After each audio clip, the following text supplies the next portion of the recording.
Sweet. But this lifestyle, you're looking like $1 million right now. This like, doesn't cost.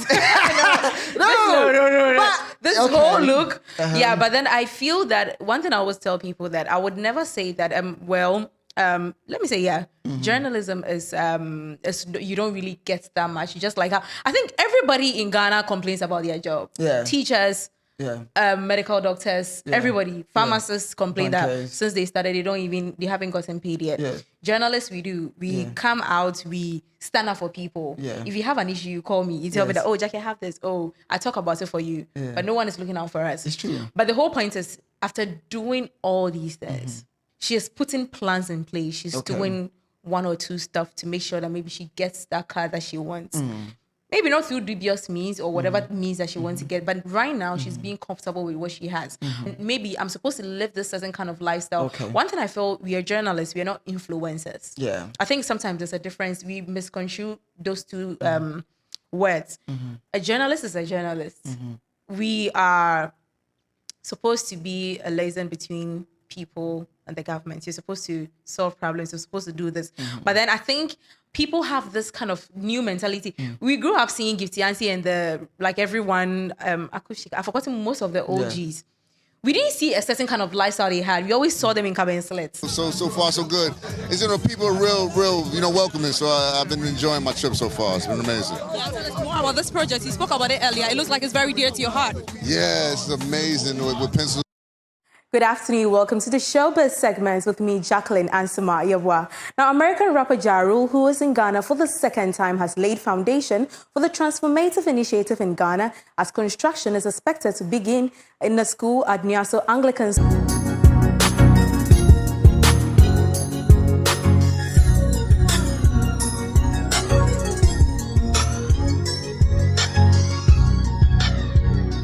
Hi guys, what's up guys? Your boy Sketch and I'm here on PSTV with the most beautiful, the pretty journalist in town right now, the one who asks all the hard questions to the National Science and Maths quiz contestants and all the people participating, the spectators, everybody.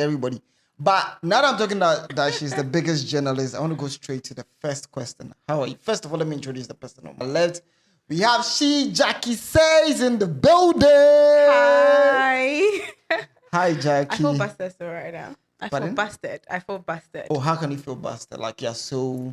And I'm feeling shy right now. It's Why are funny. you feeling shy? Because you're always on TV. Like, I'm the one shy. Oh, God, Because I don't remember the last time anyone put me on the spot like this. So it feels weird. Yeah. But I'm sure we're going to kill this. Yeah. But like, you're pretty, you're beautiful. A lot of people have been telling you that.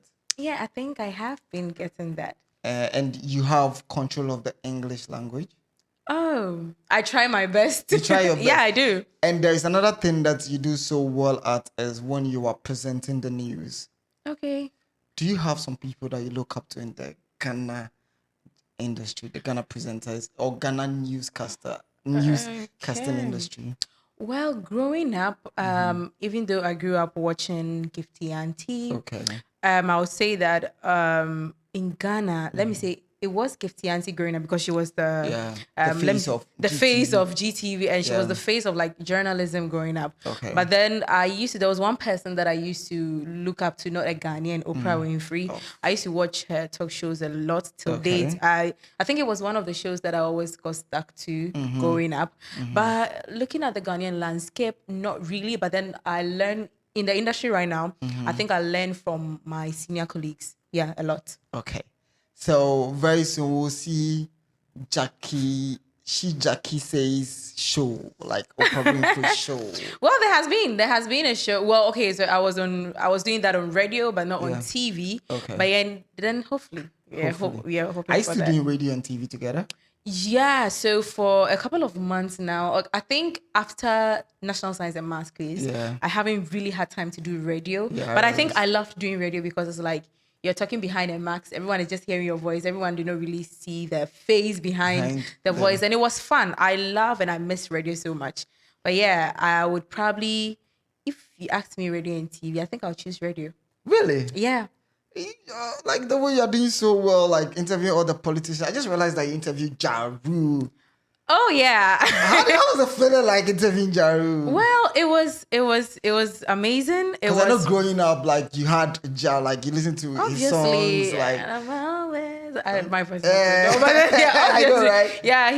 He's someone that there was this slang out there that Yeah. there was a time where people were like, "Charlie, don't do that Jaru thing." Yeah. It was a thing there. Yeah. So Jaru is especially before I had that would I say letter that Yeah. for that event. Yeah. I think I had to do a couple of research on certain things, and I Okay. just realized that especially most of the old G's are like they really love Jaru. yeah. Like people, especially in the 80s or the 90s, 80s to 90s. Yeah, Yeah. they are not really, but even the Gen Zs are not really Jaru fans like that. Yes, Yeah. yes. So it's like 80s to 90s. It's like our mothers and our fathers. Really? They I'm not your mom. I'm not your dad. I'm no, a but Jaru our fan. parents, but our parents, I think it was during that time. It was around that time he was quite popular. Yeah. It's like, let me say Jay-Z, Yeah, Jaru. Jay-Z, they were 50 Cent, Fat Joe, the likes. Yeah, so I think it was during that time, and I just had to realize that okay, so Jaru is like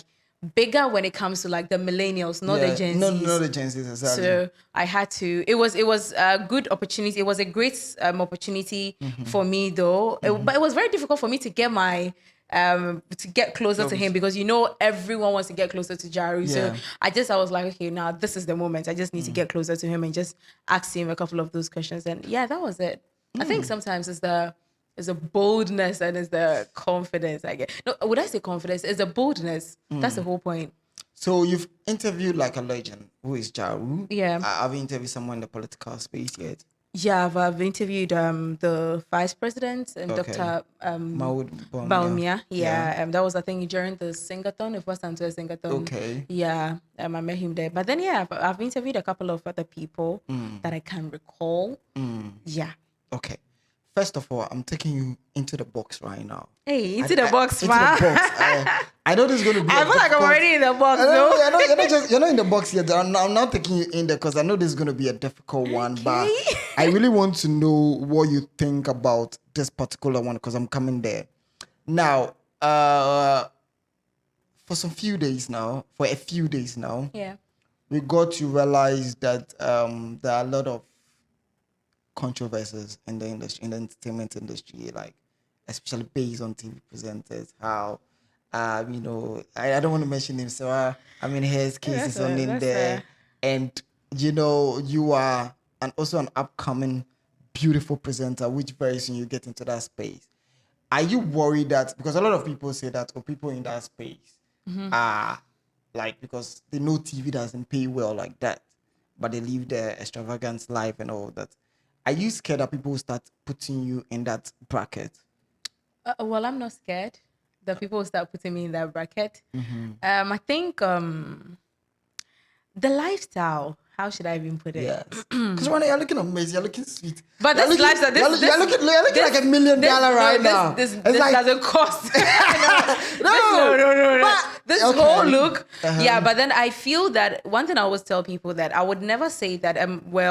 Let me say, journalism is you don't really get that much. You just like how I think everybody in Ghana complains about their job. Yeah. Teachers. Yeah. Medical doctors, everybody, pharmacists complain that Bankers. since they started, they haven't gotten paid yet. Yeah. Journalists, we come out, we stand up for people. Yeah. If you have an issue, you call me. You tell me Yes. that, oh, Jackie, I have this. Oh, I talk about it for you. Yeah. But no one is looking out for us. It's true. But the whole point is, after doing all these things, the money that maybe you're supposed to get, it's not that enough. Yeah. But then I feel that if you don't put a certain kind of there are certain things that probably you can do away with. I remember a colleague of mine, she was like, she uses a Picanto. Okay. She's comfortable with it. Yeah. Yeah, I'm just using her as I'm I sure get she it. will watch this, but I wouldn't mention her Yeah. name.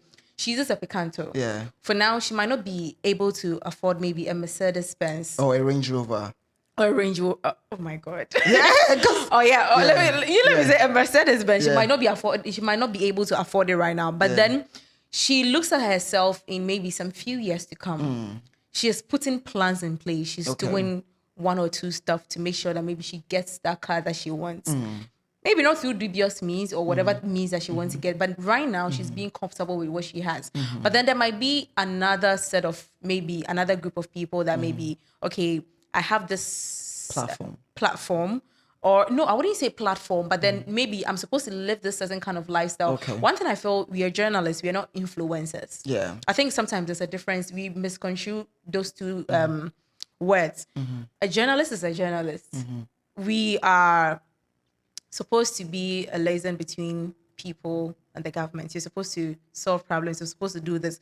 But then I think people have this kind of new mentality. We grew up seeing Gifty Auntie and everyone, I've forgotten most of the OGs.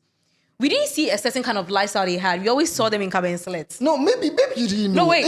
Even the Gifty Aunties at the time, Yeah. people were putting them in a bracket that, did you know that Gifty Auntie and Yeah, the they had. president- We heard all those rumors. get it, But yeah. all that I'm trying to say is that I feel every individual, every journalist out there has a certain kind of lifestyle they live. Okay. You get it? Okay. But then at the end of the day, I feel it shouldn't conflict. Your personal lifestyle shouldn't interfere with the kind of work that you do. Exactly. You get it? No, that's right. Yes, I just feel so with all the talks that is going on personally, I wouldn't have much to say about it. But all that I say is, well, yes, it's true. Sometimes it's underpaid, but there are some people that sometimes you get let me say, extra gigs outside work because people see what you can do and you can land maybe a big gig somewhere, which can probably, let me say my colleague, Bella Mundi. Oh, does Global okay, Citizen yeah, and all those. Those are big contracts. Yeah, You get it. yeah. She's landed. I think big, recently she went to I don't know whether it was a BET or something. yeah, she did the red carpet. No, I think it was a Grammy. party. Yeah, no, it wasn't the Grammys rather, but I think it was. I've forgotten. Anyways, Yeah. I just need to I get think my it was the facts right. Grammys red carpet moment or something. Yeah, something like that. But I Yeah. just feel like something like that, using Bella as an example, is it was a big contract. Yeah. Something like that, it would be able to land her, and she's going global. Yeah. And at that point, she can probably get whatever thing that she wants. You get Okay. it? But there are certain things that you realize that, okay, this thing is not really, it can't really amount to that. You get it? So at the end of the day, you see maybe there are some people who will be probably doing dubious things and other stuff. But as I would say, it's still their personal, you make sure it doesn't conflict with your duties as a journalist. So there are some people that they do stuff that no one ever knows of. You get it? But at the end of the day, they are still journalists. They still have their reputation to maintain. So yeah. But talking about Bella Mundi, recently she came out saying that in the space she were at GH1, there were a lot of backbites and she was not feeling comfortable in that space anymore. She wanted to just come out of it and, so that's why she was not happy there. So at a point, TV3 reached out to her and she was like, okay, I'm not ready. I'm okay where I am. But when when the backbiting started, she wanted to move out. Is it that there are a lot of a lot of people in the company you are in, right now as a journalist, that want to be in the line? Like right now, you're doing the entertainment news on Joy News, right? Yeah. Okay. So as you're doing the entertainment news, I'm sure there's somebody also in line who wants to take over that space. So either backbiting, it's like that space is tough. But Skate, let me ask you. Yeah. You're a videographer, you're a producer, you do a lot of stuff. Yeah. You experience that too sometimes, right? But Sounds like so you get everybody gigs, understands. you get gigs and your colleagues think that you're supposed to get that, and why did you get that? Yeah, sometimes. I think it happens everywhere. Sometimes it happens. I wouldn't restrict that to media houses. Okay. Or I feel it's everywhere. The industry sometimes becomes toxic, that people think that maybe they are due certain things that maybe are out there. There's the ones who are supposed to get it. But then I feel that it happens everywhere. Okay. It's not limited to entertainment industry, creative arts industry in general. It's even there it's true. everywhere. So I wouldn't limit it to media houses. But if you ask me personally, just as I would say, it's everywhere. It's everywhere. Yeah. Okay. Now let me bring you back a bit. Sure. From the journey Jackie says, let's go to the life on YouTube. So you started as a YouTuber, right? Yeah. Okay. Did I? Oh, Yeah, where did I you did. start from? Okay, yeah. So I realized you went to school in Winneba. After that, you started YouTube. But you know what I started doing on YouTube? What? I don't know. I started to preach on YouTube. Really? Tell me more. Yeah, so I started as a preacher. So I was before I went to the university, I was Yeah. teaching Sunday school. Okay. So the teens class, teens Yeah, class, they yeah, are like junior yeah. high school, fresh Yeah, senior high yeah. school students. So you really have to learn to teach them. Yeah. So I started learning. So when I learn, whatever thing I have, I take my camera and it's like I'm preaching to myself or I'm preaching to people. So I use the camera, like the audience, to be like the kids that I'm supposed to teach. Okay. So then that was how it started. So I just maybe talk about a word like, let me say faith. Then I'll talk about it. Then that was how it started. Then I had an uncle, Rakami, and he was like, if you want to be on camera, you have to like make up. No, I just, I thought it was just like, just put a camera on your face, wear anything, just talk. But then he was like, if you want to be on camera, you need to dress properly. You need to look good. Yeah. So I was like, okay. So then I still continued preaching. Then when I went to the university first year, I was still preaching. I was still doing, putting motivational stuff, preaching and all that. Then that was how come I even made my very first best friend in the university, Evelyn. She's married now. Okay. She came to me, she approached me. She was like, I really like your videos, your motivational videos and all that. That was the first person. So we became friends through that because she's also like a very good Christian. She's a pastor now though. Oh, wow. So that was how come we became close friends. Then afterwards, what did I even do? Then I started to document my university journey. Yeah. So I just do like talking about the university life. I didn't even know what I was doing, Okay. I was just doing videos and just putting them on YouTube. But that was it. Okay, so I realized at a point maybe you wanted to do more YouTube and you realized that okay, it is time for me to take my YouTube dream to another level. Yeah. So you realized that okay, now let me go professionally with the YouTube. Yeah. And you had this friend who was a camera guy or something like that. Why are you laughing? Like, why are you laughing? Oh It's like, okay. And his name is Carl. Oh, really? Where did you get all that from? No, like, come on. I'm surprised. Where did you get that from? No, yeah, like, oh no. You're not in the box yet. It looks but, like you really did your research. Like I'm.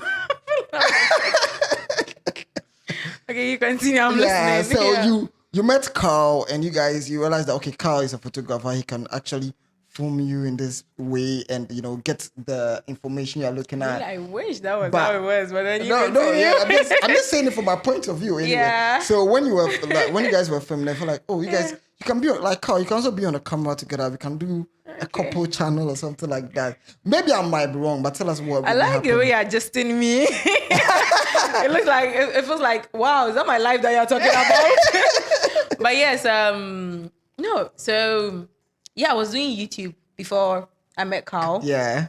And what happened? Yeah, I was doing YouTube, and he was in your space. Yeah. So it had nothing to do with what I was doing. Yeah. Then, but then we decided to have something to do. We be in a relationship. Then way back, many years ago. Yeah. And I decided that he wasn't really a camera person. Yeah. So I was like, okay, why not involve him? But truth be told, most of my videos were shot by myself, edited by myself. Well, it wasn't him, just to put that out. Yeah, I think I had my content creation mojo back when we started to hit things off, because then I realized that was something that he was doing. So then I developed interest more into photography and videography. Yeah. Not learning from him, learning outside, just to make sure that I literally knew everything that he was doing. Okay. Yeah. So that was how it was. I developed interest more in creating content. Yeah, sometimes he helps. Okay. Yeah, sometimes there are times that I would need help. There are times that he realized that I'm overwhelmed with maybe videos. Oh, yeah. So that was basically it. Then talking about the fact that I brought him in my videos. He didn't really like to be in my videos, by the way, but then he was in sometimes. Not always, but sometimes. Then yes, all of a sudden we all know that it doesn't always go that rosy. Then all of a sudden you came out publicly anyway to say that we are no that was more some there. weird stuff that I did. What was going through in your mind that time? I know maybe you feel like, oh, it's in the past, I was young and naive, but we still want to know because people are out there passing through the same situation. Yeah. So the question is, why did I do that? The question is, why did you do that, and what was running through your mind at that point? Well, I never really wanted to, because we broke up way before I put the video out there. Okay. Because when we call it quits, I was hurt at that moment.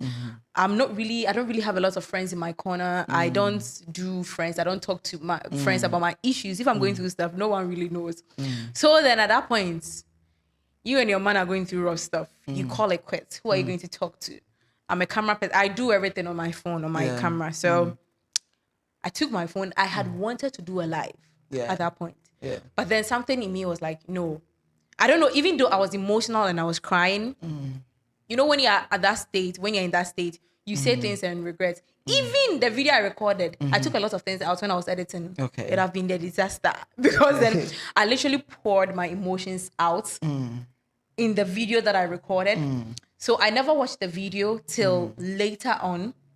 I decided to edit the video and I was like, really? Yeah. So I had to take a lot of things out because at the end of the day, I realized that no, when you are hurt, there are certain things that you see. So if I had done the live, that would have been the end of it. I'm not sure. I'm not sure I would have looked at myself today. Yeah, because then, so it was good. I recorded it, but then someone asked, why did I record it? I just wanted to let my emotion, because the crying was like in that moment. Some people thought, really? And I was like, it was in that moment. That was how hurt I was. It was just in that moment. So it was like, this, I'm not sure I was going to go through that pain again. You get hurt. I'm not sure you allow yourself to get hurt like that number of times. So I told myself that, okay, so this is it. This is how hurt you are. This is how broken and vulnerable you are. So you talk to yourself. So then I took the camera, started recorded plenty. Then I was there. Then I started hearing rumors 2 months, 3 months after we broke up. No one knew. The video was with me. People thought we were dating. But then people were coming into my DM. That's one issue when you put your relationship out there. Yeah, when something happens, everybody will come looking for you. People, then you be there. People will be telling things about your partner and all that. And I'm like, nah, I can't take it anymore. I felt I had to address certain things. So I didn't. So I still waited. I wanted to be healed at a point where when I put the video out, whatever backlash, whatever thing that comes with it, I should be ready for it. So that you'd be a bit strong enough to face all these things. So at that point, I realized it was the time. And I even procrastinated. The first one, I was like, nah, you let me post it tomorrow. Then, I don't know, something just gingered me. I was like, nah, this thing needs to go today. And the thing just went viral. I never shared the link. Okay.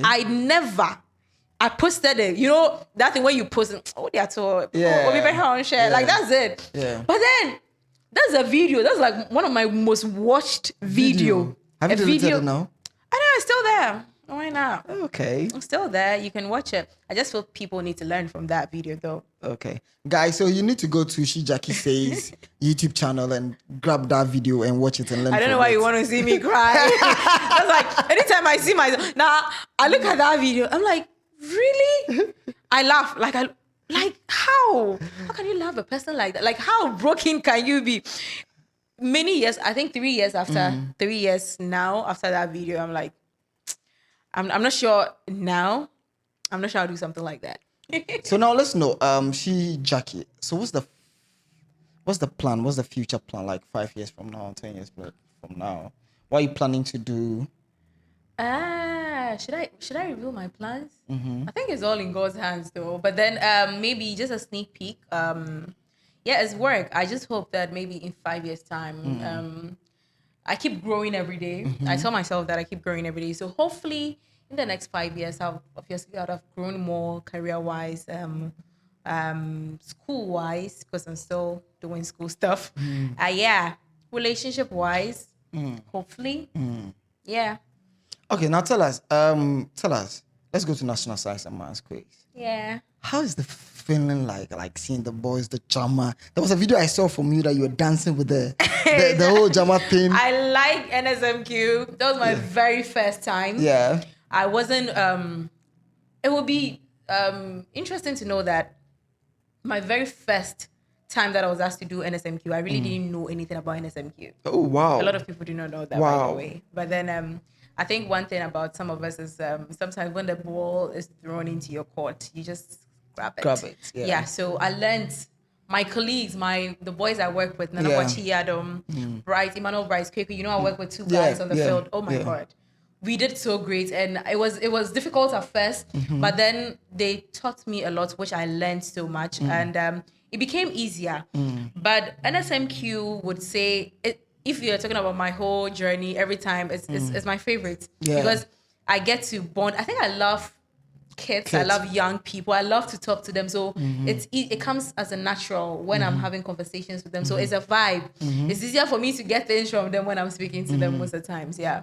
But I want to find out, why is it that you guys are so wicked like that? For instance, when wicked. when it comes to the national science maths quiz thing. Wicked. We are not. So you interview someone, you get a person to actually praise the school they are coming from, say all the good things. Say like, you know what? See, when it comes to us, if you try us, we'll put you in the corner and all that. Which school did you go to? Me, I went to Sugar School. Sugar School. Yes. Okay. Did your school make the cut? I don't know. I don't think so. I don't follow. But yeah, I'm not going to. Yeah. But what I'm trying to say is that why do you go back to the same people after they've lost to find out their thoughts? So I just feel like it's not really sometimes even it's not even the same people. Sometimes it's even the school themselves, because before a contest, everyone is geared up. Yeah. You know, you don't have the mentality to say you're going there to lose. You know you're going to win. Exactly. All those schools, you're seeing them as small boys. You're seeing them as babies. You get it? I think everyone has that thing. Yeah. Because we all went to senior high school. Everyone watching, you all went to, especially if you're in Ghana, you know how the feeling is when you go to a certain kind of school. You know they are going to this competition. Yeah. Just that no matter what, you see the other schools to be like, they don't even exist. But then when you go and they show you shaggy, you get it? That's the way they show you shaggy. You be like, Charlie. nah.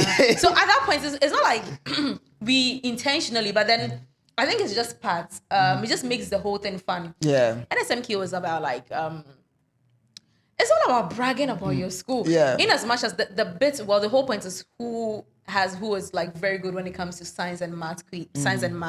But then at the end of the day, the fun bit of it is knowing that you have that support. Do you believe in your school like that? That's the question I'll throw to you. Do you believe in your school like that? Yeah. You get it? But then obviously you won't tell me that you don't believe in your school like that. You definitely believe in your school. So if you go and they show you shaggy, you need to express the same. You call it your small corner. Yes, that's the whole point. You go in with your shoulders up high, but when you're coming out, you know that, Charlie.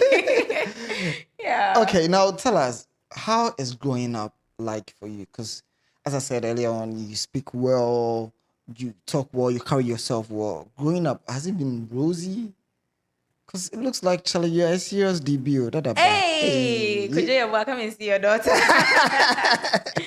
Well, I would say, okay, so growing up I was with my grandmom first before I went. I came to my dad. Okay. No, was it? No. It wasn't any. It was just normal house chores that grandparents would make their grandkids do. Came to my dad. Didn't really do anything. I think. So it was. I think I really experienced the stress of life after senior high school. Okay. I would say that maybe. Primary, junior high school, senior high school was a bit calm for me and all that. I didn't really experience stress, even in as much that I tried to do businesses. I did stuff, even though maybe I'll get my dad to still give me stuff. I still did businesses alongside. I started selling envelopes in school. You know, during those times we used to have these writing easy links and all that. I used to sell them, get commission and all that because the money I was getting from my parents was enough. Yeah, but then I think after school, things just became a bit tough. I think that was when reality set in. So after senior high school, I went to learn beat making for 6 or 3 months. I've forgotten. Yeah, I went to learn. So I was feeding off that. That was what I was doing. It was like, welcome to the real world. Yeah. You are growing now. Yeah. You get it. And this is a stage where you need money for shoes, dresses, your hair, and all that you're not getting. So I started to work. So that was the same, I think it was the same money from the bees business around a certain time was booming in Ghana. Okay. Now it's not really like that anymore. So I even got students that I was teaching how to make bead bag and all those kind of stuff. Then I went to university. I took that same amount of money was what I even used to pay for some of my stuff when I was going to the university. Then in university, I was still doing the bees business, still selling the bees business. I think it wasn't like I wasn't getting from my parents, but then where I come from, I'm a Kowu girl. Yeah. We are brought up in a certain way that at a certain point, you need to cater for yourself. What your parents have is not yours. You need to like struggle. That's how my mom sees it. Like you need to. At your age, I was doing this. Okay. So you get it. So it was like you wouldn't get it from them. So you have to work hard for it. So then I was just literally doing everything. I have this friend, Clifford. He'd be like, "What job haven't you done before? Apart from certain stuff, though, I haven't done." Yeah. I haven't done certain stuff I don't talk about. Are you thinking of continuing education, or you are just okay? I'm not a journalist, and you keep climbing there? No, I'm not okay. I'm Why not definitely okay? not okay. Oh no, you You're definitely. getting a lot of money though. Oh really? Are you sure? Yeah. Oh really? Because you're looking good. Oh, so my looking good makes you think I have a lot of money. That's But- where you so all guys, get misconstrued. she packed some Mercedes outside before she got here. So Hey, You- guys, he's lying. But anyways, yeah. So I don't really want it to end there, especially as a journalist. I really want to also impact the knowledge I've gained on the field, which I'm still gaining on the field, to maybe other younger ones out there. So probably maybe sometime in the future. Yeah, maybe get back into academia. But yeah, I'm still in school though. I'm doing my MPhil now, and it's hectic. But then yeah. Nice. So now we've really talked about every bit. Is there someone in your life you like to tell us about? Someone that's making you look so beautiful, like. We just want to know, like, someone like, oh, you know, she's sweet. Her boyfriend is this, because people are telling me that you are currently dating. What's his name? Lexus. Or was that name? Lexus, right? Lexus, right? Hey, Lexus is a big brother. I'm kidding. Please. Guys, I'm kidding. But yeah, can we know more about your relationship life? Since now, Again. Carl is no longer in the picture. Relationship life. Yeah. So even once bitten, twice shy. But even if I am, I think I prefer to keep things low key for now. Hey, you're not going to be crying on the internet. Oh God. But then, yeah, I'll say that I'll just keep things low key for now. Okay. Yeah. Okay. So guys, this is She Jackie Says. Do you have any final statement you want to tell people out there? Well, final statement. Yeah. Anyways, yeah, I'm still a YouTuber, so Yeah. go check out my YouTube channel. Zali. Yeah, She Jackie Says. She Jackie Says everything. Like she actually travels all the way just to create good content for you. Like she goes to the stream and she's doing amazing. Well, check it out. You guys will be amazed. Yeah. So that's your finals. Yeah, my finals, and I love everybody. Just keep on doing you. Don't let anyone tell you that you can't do anything. Just strive harder to always achieve the best for yourself. It's there you go. She Jackie Says. I thought it was my channel, so I was about to wrap up. Wrap up. It's all yours. Wrap up for me. Oh, really? Yeah, wrap up. All right, so there you go. She Jackie Says. Your hostess with the mustache, really the hottest, the juiciest, and I am out. Peace, guys. Peace, guys.